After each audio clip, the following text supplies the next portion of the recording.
আসসালামু আলাইকুম প্রিয় অ্যাফিলিয়েট। আজকে আপনাদের জন্য আর একটা নতুন টিপস নিয়ে আলোচনা করব।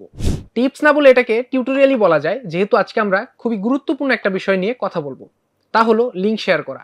আপনারা জানেন যে অ্যাফিলিয়েটের মূল ব্যাপারটি হচ্ছে লিঙ্ক জেনারেট করা এবং তা শেয়ার করা। উপযুক্তভাবে লিঙ্ক শেয়ার করতে পারলে আপনার সেলস বেড়ে যাবে বহুগুণ। তাই আজকে আমরা দুই ভাগে এই আলোচনাটি করব। প্রথম ভাগটি হলো কোথায় লিঙ্ক শেয়ার করবেন এবং দ্বিতীয় ভাগটি হলো কোথায় কোথায় অ্যাভয়েড করবেন। তো প্রথম ভাগে চলে যাই, লিঙ্ক কোথায় শেয়ার করবেন।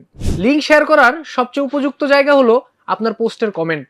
আপনার পোস্টের কমেন্ট বক্সে যেই বইটি নিয়ে আপনি কথা বলছেন তার লিঙ্কটি জেনারেট করে পোস্ট করে দিতে পারেন। তাছাড়াও কেউ যদি আপনাকে ইনবক্সে জিজ্ঞেস করে বইটির ব্যাপারে, তাহলে আপনি তাকে ইনবক্সেও লিঙ্ক দিতে পারেন।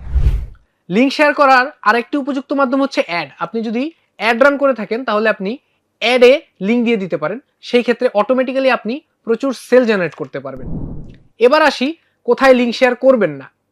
প্রথমত, আপনি যখন পোস্ট করবেন, পোস্টের বডিতেই যদি আপনি লিঙ্কটি দিয়ে দেন তাহলে কিন্তু আপনার পোস্টের রিচ কমে যেতে পারে।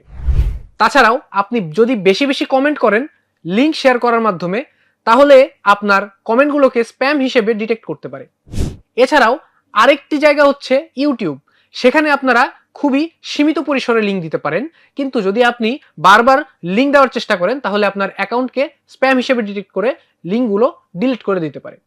এভাবেই সতর্কতা বজায় রেখে সঠিকভাবে সঠিক স্থানে লিঙ্ক শেয়ার করার মাধ্যমে আপনার সেলসকে আপনি নিয়ে যেতে পারেন ভিন্ন উচ্চতায়।